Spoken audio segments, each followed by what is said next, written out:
everybody, it's Dave here from Two Old Bloggers. Yes, and as you can see, there's no Darren. We'll get to that here shortly. I want to welcome everybody that's joined me so far, and let's get into this. Will Quesi Adofo-Mensah ever get his contract extension? Vikings news this week. Olympic talks, plus more updates await. Welcome to Two Old Bloggers from Vikings First and SKOL, partner with the Fans First Sports Network. In this episode, I'll be flying solo as Darren Campbell travels back to Yellowknife. I plan to dive into the latest Minnesota Vikings buzz from Quesi Adofo-Mensah's contract talks to Justin Jefferson's Olympic dreams. Now, Darren did provide these notes for this episode and asked, why hasn't Quesi gotten his contract extension yet? Even though he has a 34-17 record as a GM, and comparing it to Kevin O'Connell's $65 million deal, we'll get into that. We also discovered that the Vikings joint practices with New England Patriots before the August 16th matchup. We're going to spotlight in that matchup J.J. McCarthy versus Drake May and how it may all go. Plus, the NFL rule changes or not, and Justin Jefferson's flag football ambitions, along with PFF's honoring the best players of the last 25 years. So hit that like button, join the conversation, and let's talk Vikings football. All next on Two Old Bloggers. Let's rock!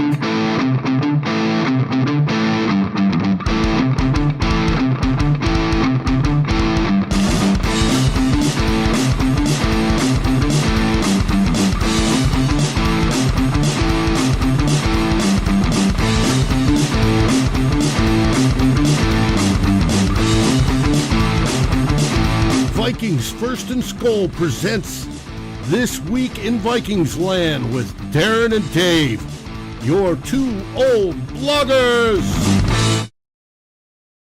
Hey everybody, again, it's just Dave today. Why?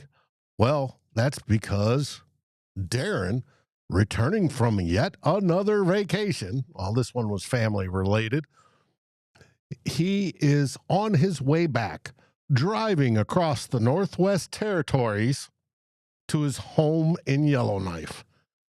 And that's the drive, folks. I mean, it's a thriller. Straight lines, straight roads, but at least it's green this time of year and not ablaze. I wish to welcome everybody that's joined so far. You guys are going to help me during this show. From Bob Swede to Delton to Angel Dutz Sr. Welcome, Angel. T-Bass is here, and T-Bass has nailed it on the answer for the question about Quesi, and we'll get to it. Miss Mary SKOL, Norsevius, Anthony. Who else is here that I've missed? Bob, Swede, Anthony. Yes. Keep going down. Peter's here as well. Welcome to the show. Well, let's get started, and we're going to start where we normally do with theme one. And of course, it's not working properly, but at least you get the music and you get to see. As we start this up, we are going to talk about Quesi Adofo-Mensah. Pardon me while I work all the buttons at the same time. Now, it was late May, and Quesi still hasn't got a new contract. And Darren was curious, what in the world is holding it up? Well, in March, Quesi stated he wasn't concerned about it. You know, he was focusing on his work instead. And he should. That was the draft and free agency. He was busy. But he's got people for that, I would think. And we know he does.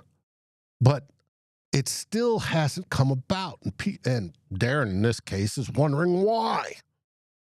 Especially when Mark Wilf, back in March, said the efforts have been very, very positive and express intent to finalize an extension soon.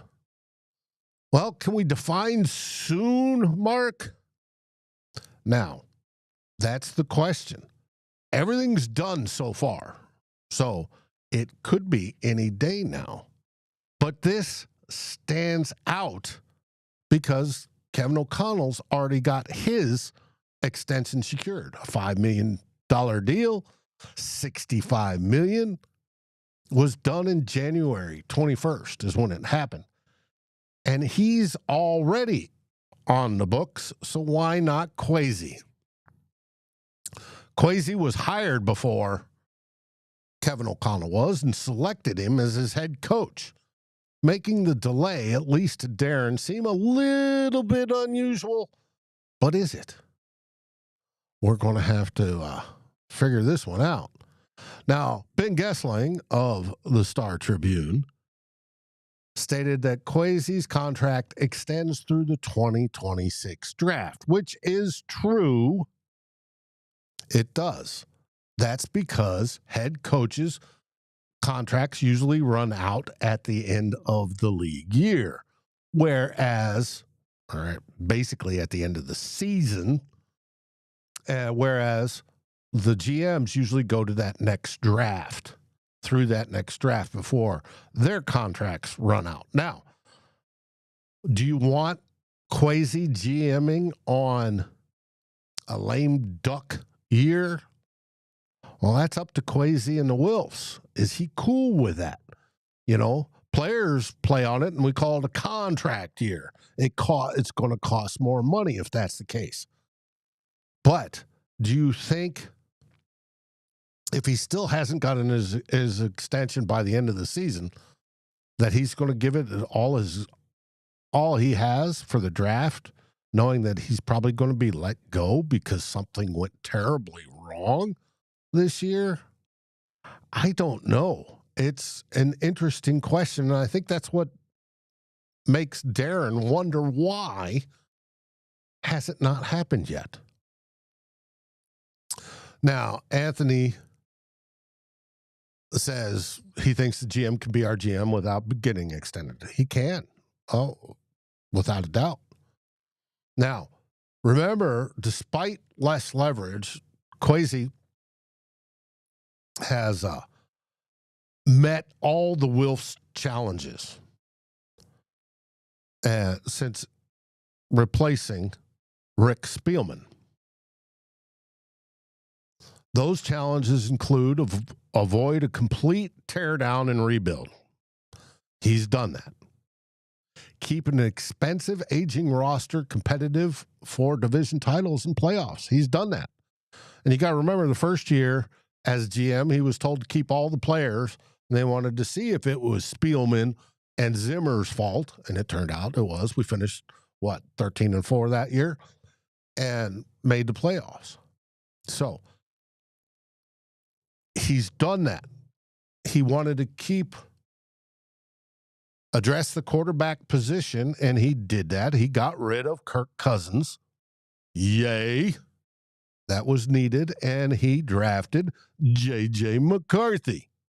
The next best thing. We'll see. Dalton, yep, he let Kirk walk. That was a great thing. Norshfius thinks just because he let Kirk walk, he should get the extension. Well, we'll see. Now, he has managed the salary cap and the spending, which is cool, which led to a whole bunch of free agent pickups this year and getting Kirk Cousins off the roster and dealing with all that dead money from Spielman's time and into the early years. It's worked. So achievements include as a GM, 34-17 record, as we said. They've been to the playoffs twice in 3 years. And the only one was year before last when Kirk popped his Achilles. But what is Quesi's, what may be the holdup? Was it drafts that may be? His drafts haven't hit, especially the first one. We all know about Lewis Seen and has talked about it ad nauseum. He signed with the Eagles late last year and on their practice squad won a Super Bowl ring. Yes, we know that. So Dalton says he's won twice as many games as he's lost. Yeah. Mm-hmm. And we all know about Andrew Booth Jr., who's now playing for the Cowboys. That 2022 draft was a miserable failure. I admit it.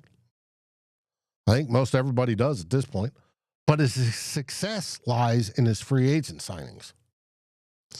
He's signed Ivan Pace Jr., TJ Hawkinson on the market, traded for him and signed him.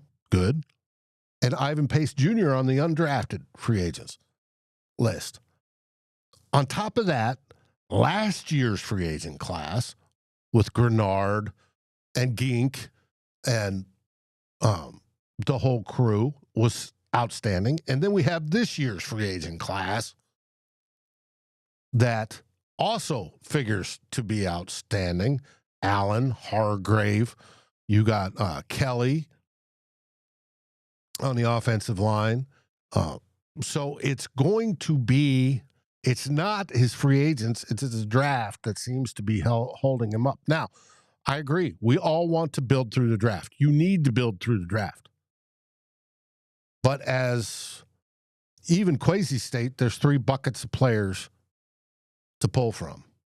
And that's the draft, free agency, and through trades. And he's done all 3 of those. Now, hopefully his drafts are getting better and better and better, and especially when it comes to a quarterback and J.J. McCarthy. But we're going to see. Hey, welcome there, Broski Bear. It's going to be interesting to see how his drafts round out. But still, he's been successful in Minnesota. Does it deserve an extension? I would say yes, but the question is when. Obviously, it hasn't happened yet.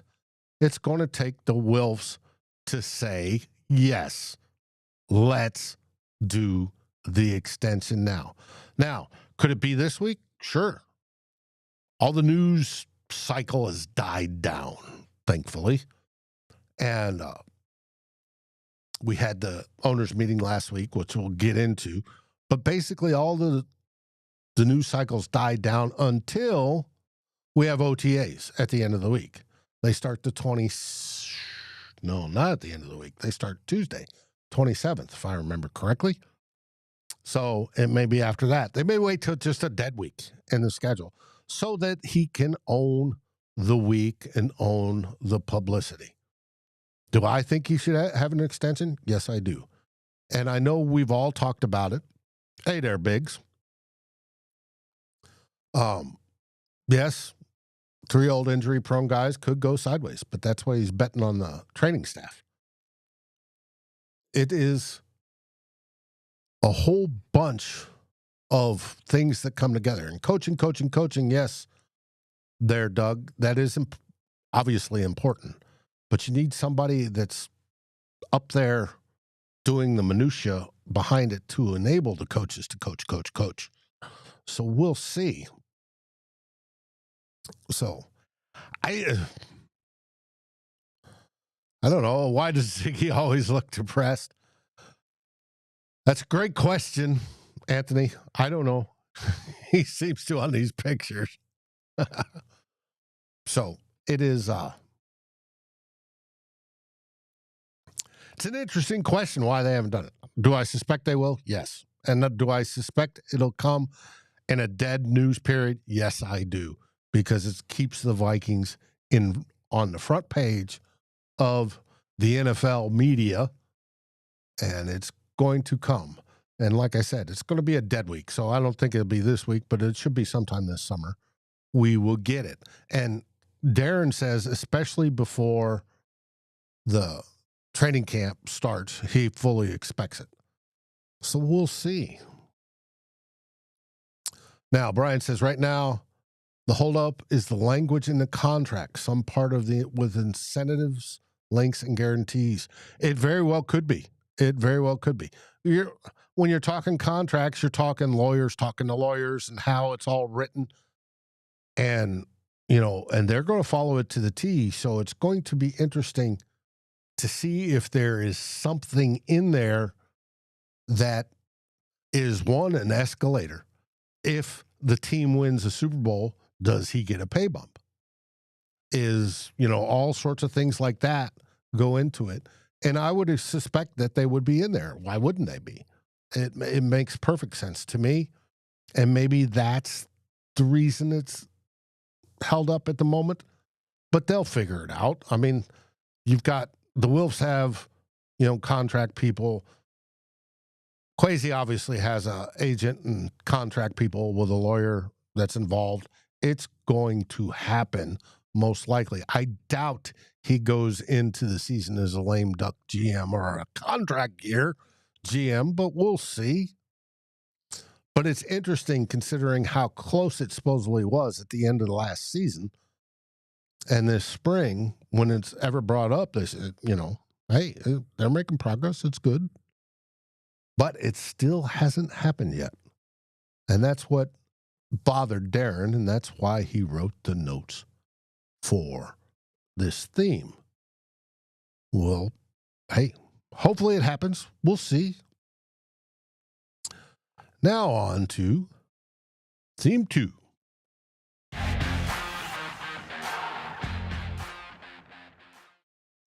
In this theme, we're going to be talking,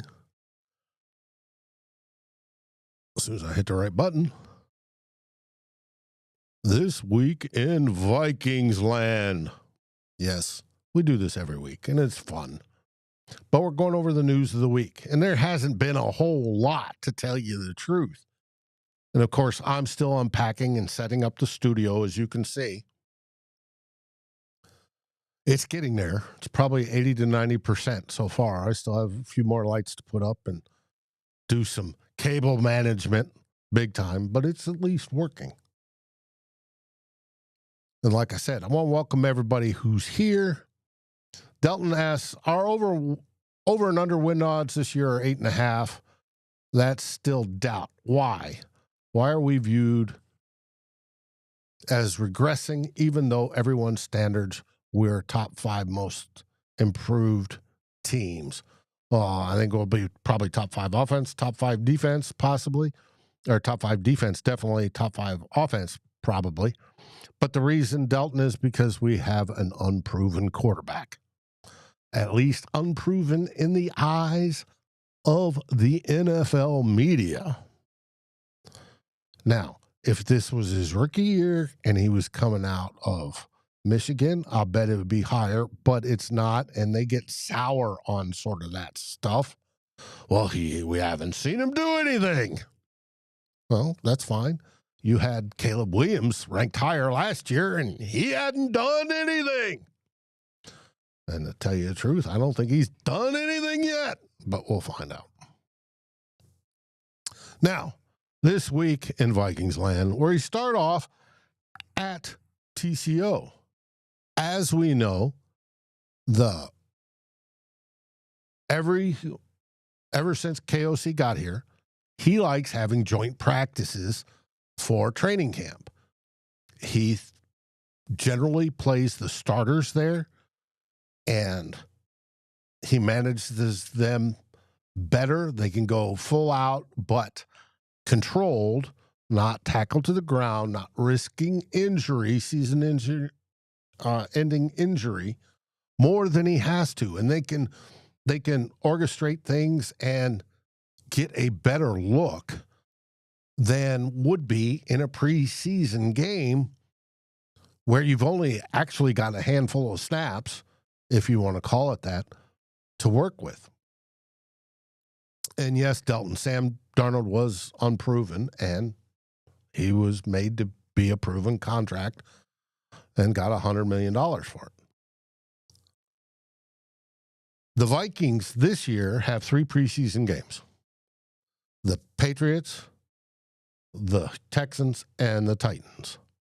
Well, they've already agreed to a joint practice with the Patriots at Egan this fall ahead of their August 16th game. So, should we expect? Well, KJ Osborne still plays for him, if I remember correctly. That should be fun to watch.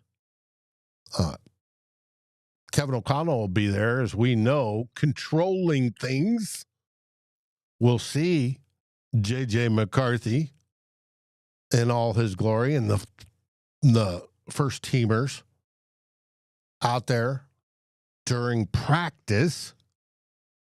And they most likely will not be used in the preseason game, or at least not much. Mike Vrabel's coming in as the new Patriots head coach. He just spent a year as an advisor with the Browns, and how did that work out? Before that, he was Tennessee's head coach. But he's a Patriot legend, so he's going to be a Patriot coach. We'll see how he works out. Now, Patriots, as we all know, last year went 4-13. They've drafted some big boys on the O-line, which they needed desperately to protect Drake May. But they also signed Stefon Diggs of, Diggsy fame. Now, will we see Stefon Diggs in Egan? Will he make the trip? This is what's going to be interesting. He may not. He's recovering from, I think it was a torn ACL at the end of last season. He may make the trip and just not play. And I could see that more because he'd want to visit all his buddies and friends and everything else. He's going to want to be there. But will he play? I severely doubt that. He's got a ways to go on the healing. But we'll see. And Biggs, recycling head coaches versus promoting exceptional young ones. It's a great question. But Robert Kraft went with who he knew, and that's the way it happened.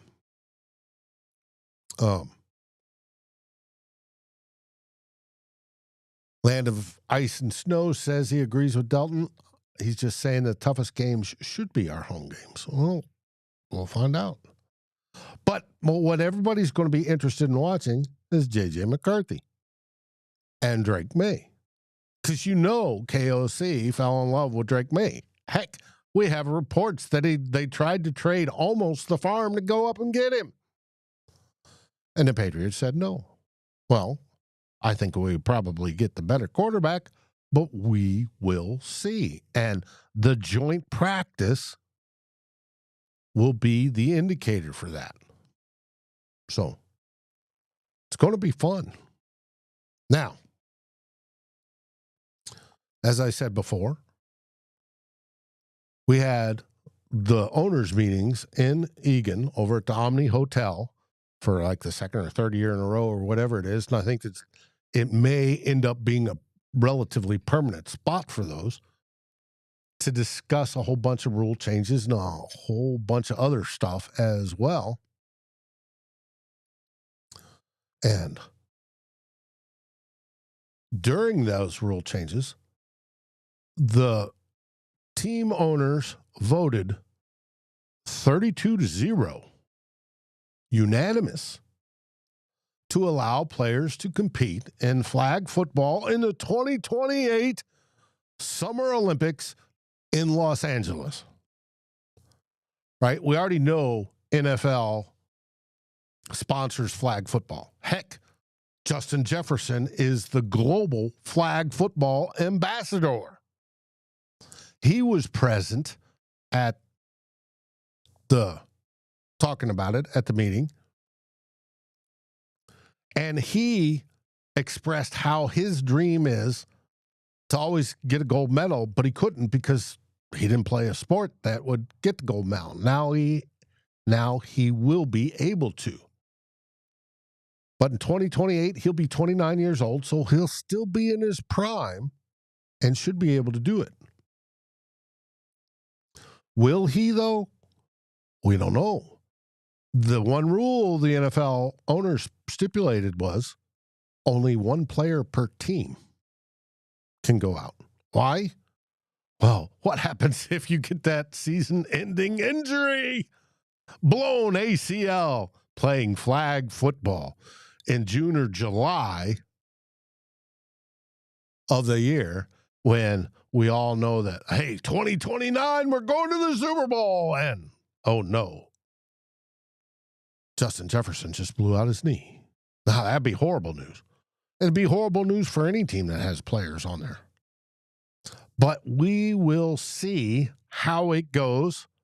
I fully expect JJ to be on there, and it's going to be fun to watch. It'll make the Olympics fun to watch, at least part of it. Now, the whole American flag football people in the industry say, oh, just wait a minute. Most of those players are smaller, and they've been playing it for years. And just because you're in the NFL doesn't mean you can necessarily step right in and play. And they are right. It's going to be fascinating to see who actually makes the team, how they make it work, and who's going to be on it from both sides. The flag football side, yeah, Biggs. Flag football is now an Olympic sport. And from the pro side. Now, NFL athletes, I think, are the best in the world, period. They're bigger, they're faster, they're stronger. They can throw the ball better. It's taking a bunch of people and saying, hey, if you learn these new rules and how to play, I think they would dominate. But are they going to take the time to do that other than the Pro Bowl? And as I saw a complaint by one of the flag footballers with JJ when he caught, he would have been called for a penalty for flag guarding and putting your hand down and knocking somebody's hand away against from grabbing the flag. And that's true. Now, do my big round bellies get to play? Nope, they do not. It's basically a 7-on-7 type deal. The only round belly that maybe is the center. When we played flag football, well, the center was in there.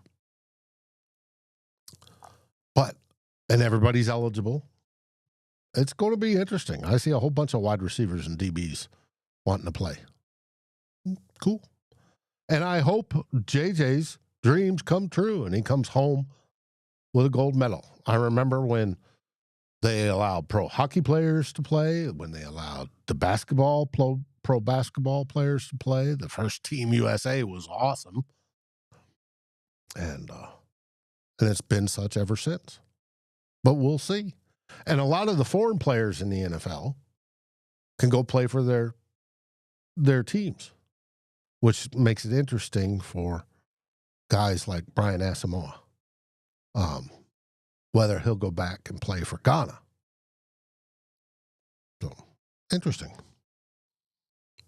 Big says the big guys will be the linebackers. We'll see. I don't know. I think you want fast guys that can catch and defend the pass.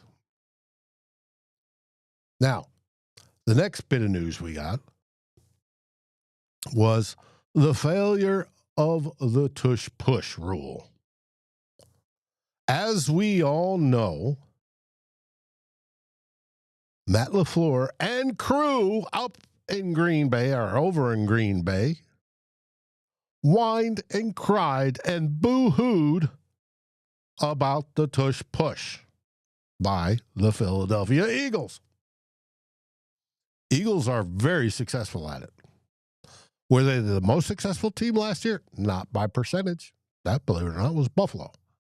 But they are highly successful at it.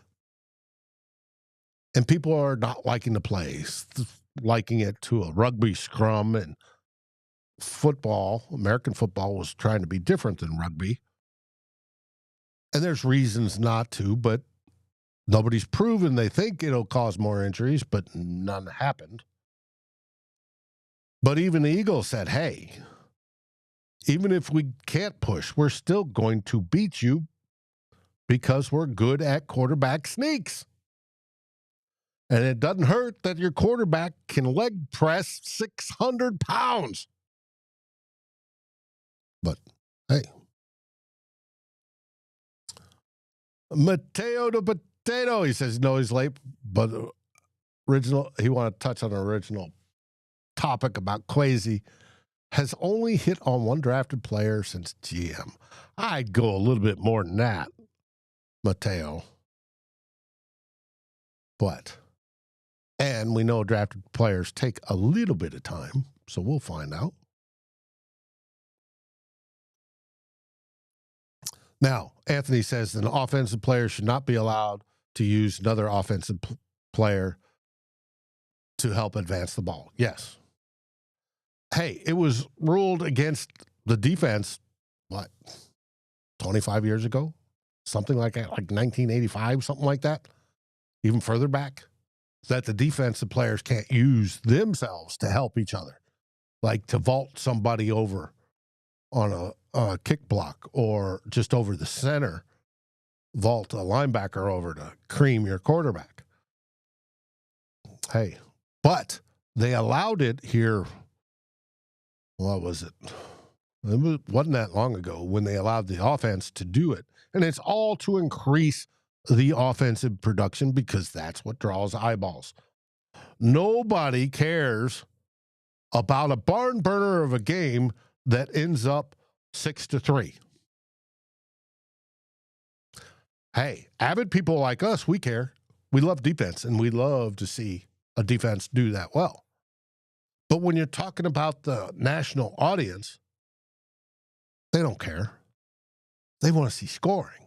They want to see guys running up and down the field, balls sailing through the air for 65-yard bomb, and people dancing in the end zone. They don't get that unless they favor the offense. And thus, rules have changed to favor the offense. And whether it be the tuck rule with Tom Brady or the sack rule because Aaron Rodgers got his collarbone broken when he ran into a bar one day, it is all that. You've got to be gentle with these people. And it's all to produce more points and produce more viewers. Now, will the tush push be banned probably after this year? Yeah, I suspect it will be.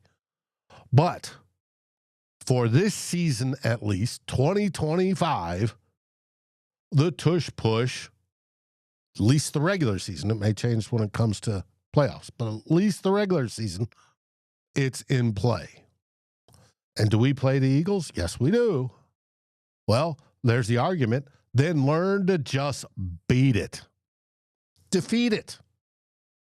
Put some big round bellies on the defensive line that can't be moved, no matter what you push at them, and defeat it. But we'll see. The offenses are now rolling back into the trend of getting bigger after they caused the defenses to go smaller with all the passing. We're now coming up that hill again. We're getting larger on the offense. Bigger linemen, bigger backs, hopefully, and stronger quarterbacks. We'll see. It is what it is. But what was interesting about the tush push received 22 votes. It required 24. The final vote was 22-10, which just happened to be the final score in the playoffs of where the Eagles defeated the Packers 22-10. I find that ironic, a bit beautiful, and we'll see. But that was the end of the tush push, or not the end of the tush push, Tush Push lives on, at least for another season, because of that. And we'll see.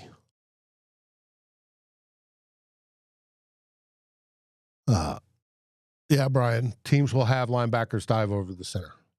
That's illegal that's legal as long as they don't touch anybody. They're not vaulting over the defensive tackle or using the defensive back to launch themselves. That's legal. But as soon as they touch one of their guys to get up over there, it's illegal. And that's fine. It's just like running backs jumping over the pile.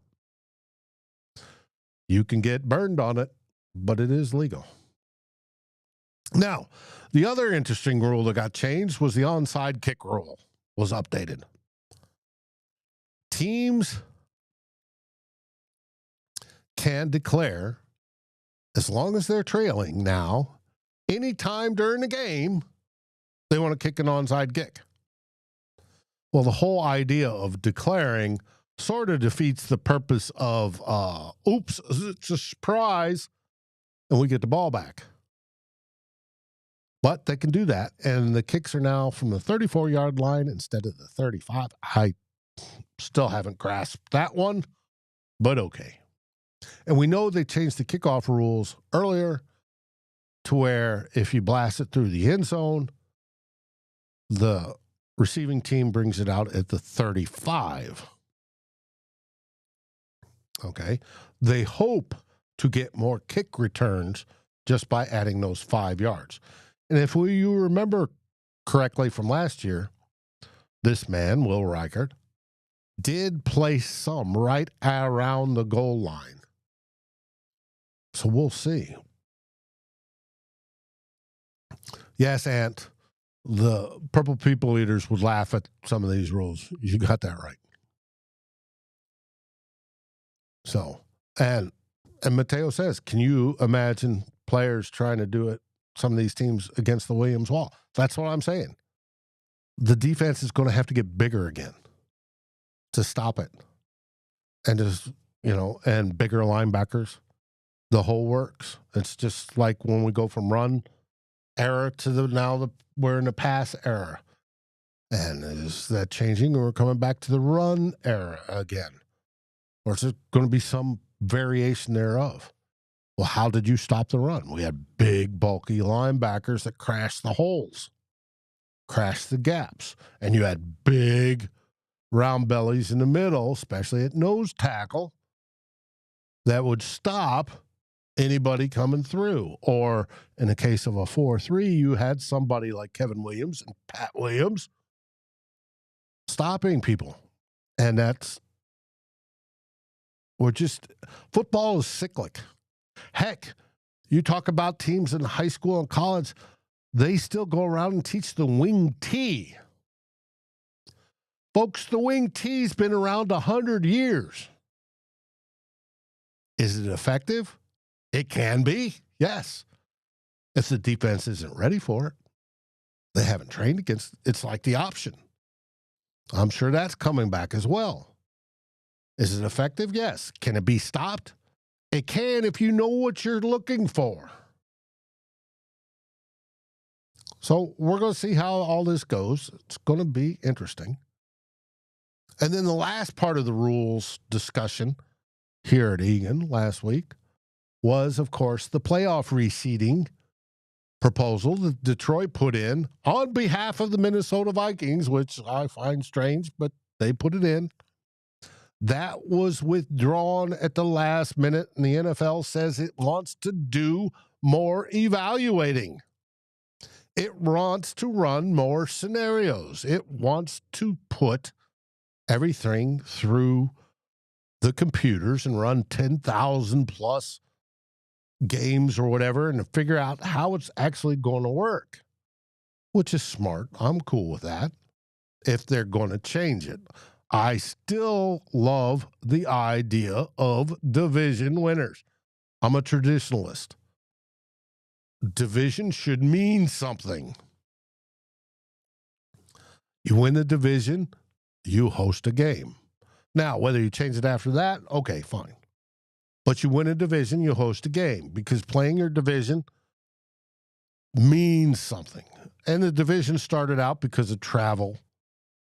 We used to ride buses between the cities. Everything was close until the NFL started doing some expansion and putting an NFC East team in Texas, sort of stuff. But we had airplanes then, and they would start to fly, and it's all the logistics has gotten better. But they're going to run the numbers, and then we'll see. Now, what I think it's for is when the NFL goes to 18 games in a regular season, and that is on its way. It's just a matter of when. Would it make it more fair? Still debatable. I've said if you want to make it fair and go by the best winning percentage, then you play everybody in your conference once during the season. And with an 18-game season, you could do that. There's 16 teams in the conference. 15 of those games, you play against everybody in the conference. The other remaining games, you play cross-conference by however they ranked last year or whatever, and you go from there. But then you're losing that whole division rivalry that's been around the sport 100 years, more than 100 years. For the Vikings, it's been around since 1960 when we were formed. 61 when we first played. And I like being part of the same division. I like to hate one team in the division and tolerate the other two. It's fine by me. That's me and my fandom. I'm curious how you think. And Anthony says, no, he disagrees. He thinks winning a division should only guarantee a playoff berth, but not a home game. Okay. What if winning the division? What if you win in the division? All right, we have 17 games right now. What if you win the division, say, at 8-9? And yet there are 6 teams above you or 7 or 8 teams above you with a better record.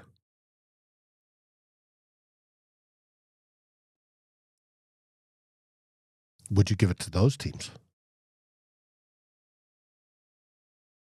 So you won your division. Big whoop.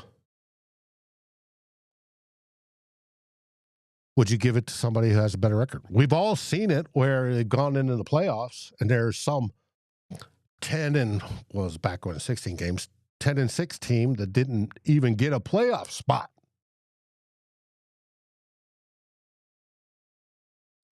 Because an 8-8 team won a division. Does that make sense? That's why I'm asking. And with the divisions right now, we play each team twice.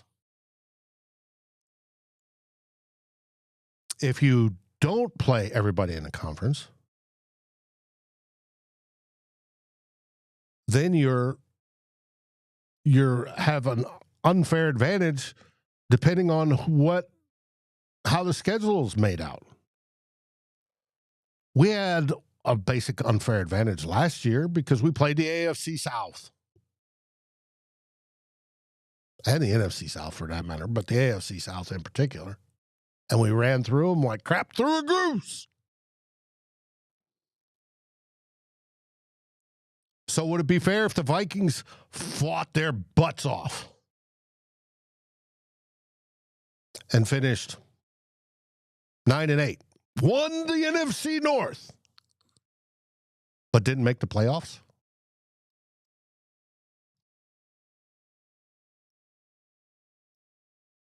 All because we played the toughest divisions in football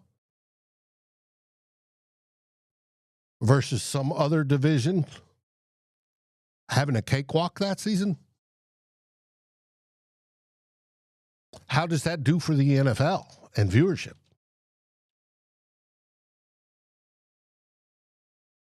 Does it give an attractive product that brings more eyeballs? I don't think it would. I think it would diminish it. But as Lone Wolf says, it's not very often the number one seed actually wins the Super Bowl. I'd have to look that up, but I believe you're correct. It's just an interesting thought exercise at this point because nothing's changed at this point. And if you do play every team in the conference, then you can go, hey, the top teams that finish are the top teams that go to the playoffs. Sort of like basketball. But we'll see. But even basketball uses divisions to a certain extent.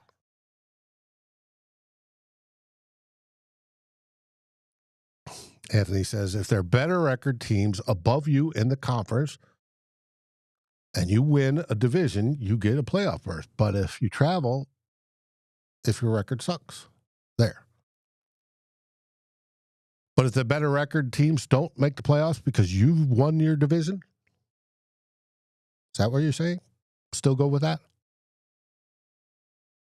It's not, there's problems across the board. Northfield says, I was looking at you like he's setting his beer 30 alarm. Oh, please do. And I forgot to grab a whiskey. Northfield, you're supposed to remind me of that. I don't want to get up and go across the room and get it.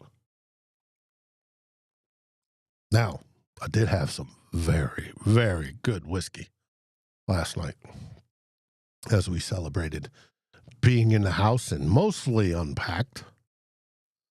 Stuff still got to be put away, but mostly unpacked. Most of the boxes are empty. But it's a very, very good whiskey. Now I'm back to the cheap stuff.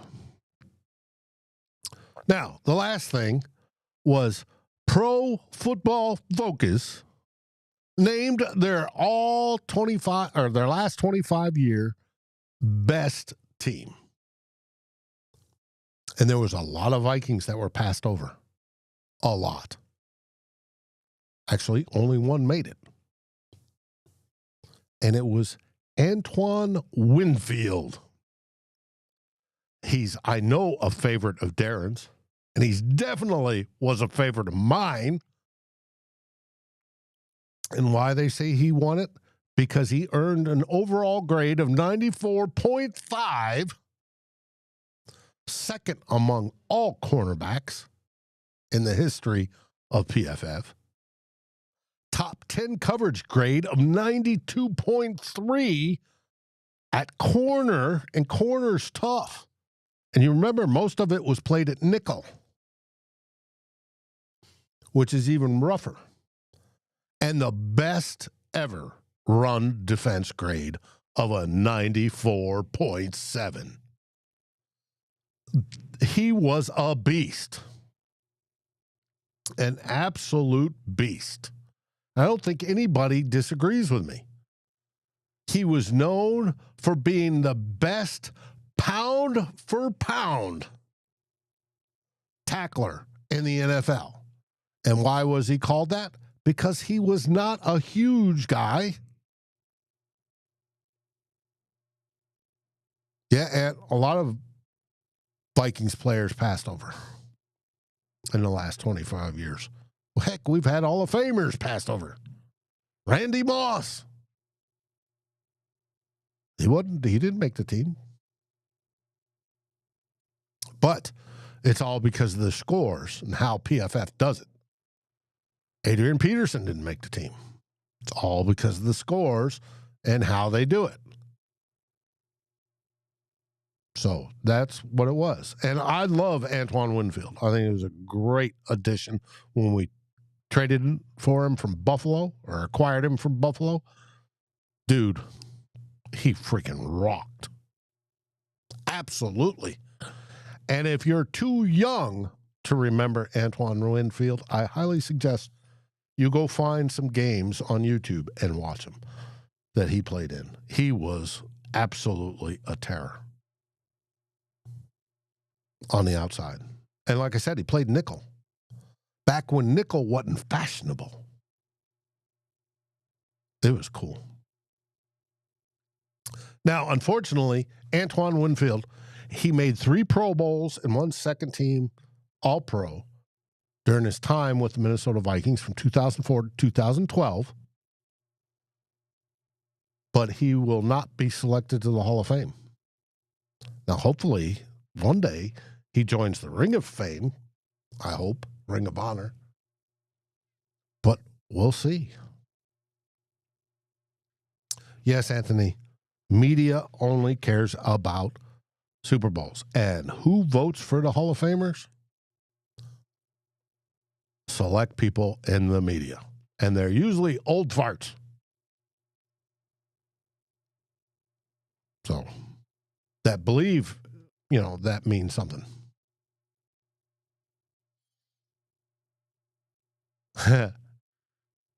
Anthony asked, Dave, I would like to discuss you painting a picture of me or for him.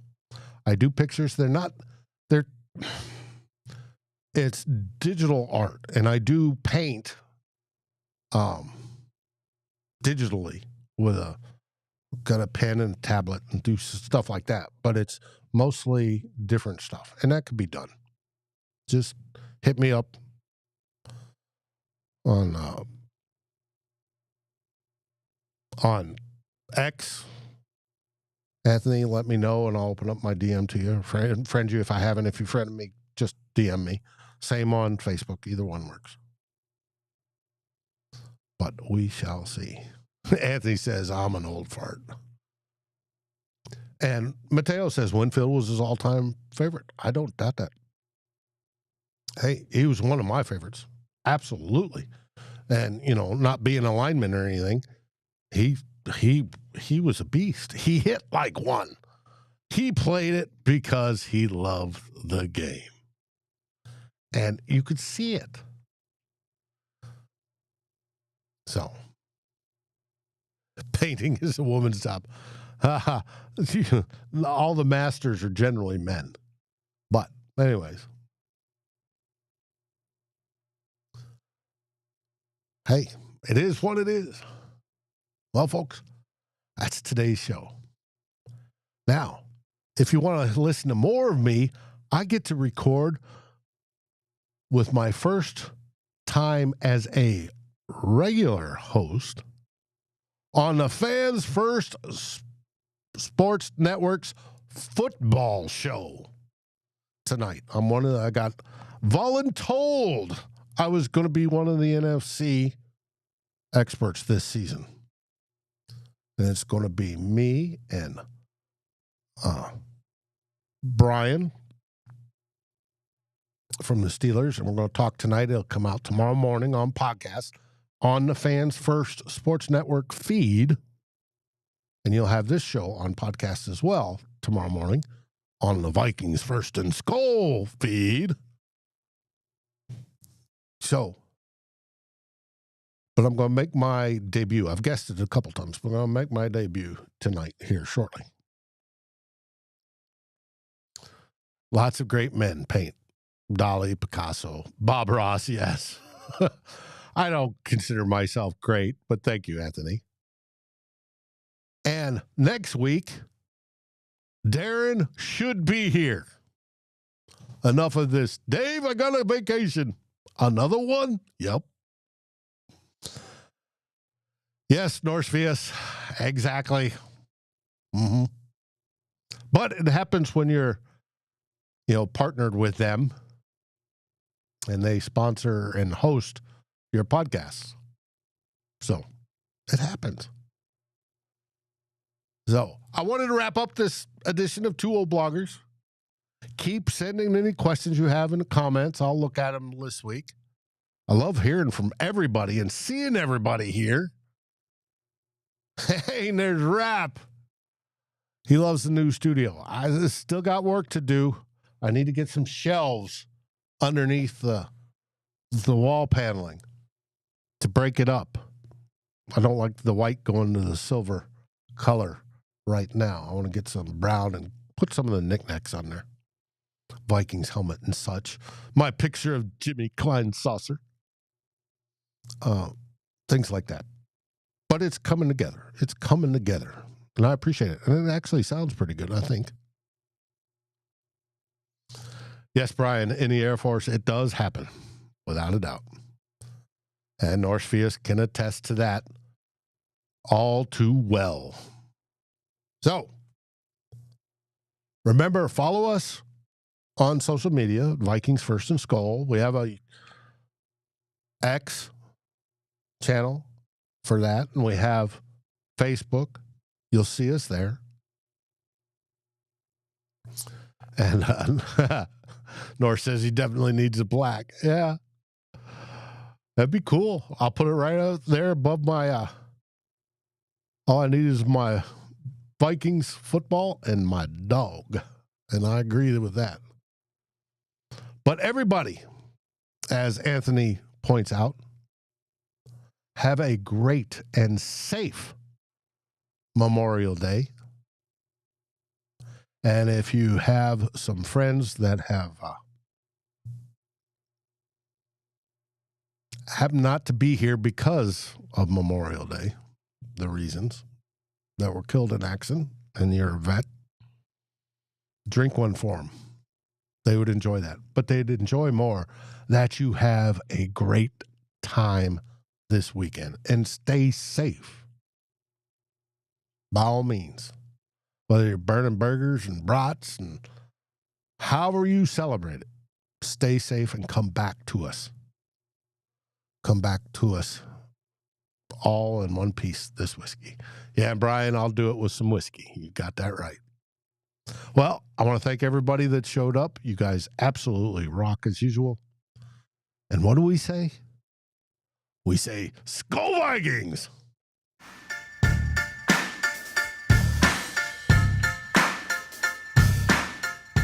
Like, subscribe, and ring the bell, and rate us on your favorite podcast aggregator. Darren and Dave, thank you for watching this episode of Two Old Bloggers. We look forward to seeing you on every show on the new Vikings First and SKOL. You can find our podcasts as part of the Fans First Sports Network. Sports takes for the fan, from the fan. SKOL, everybody!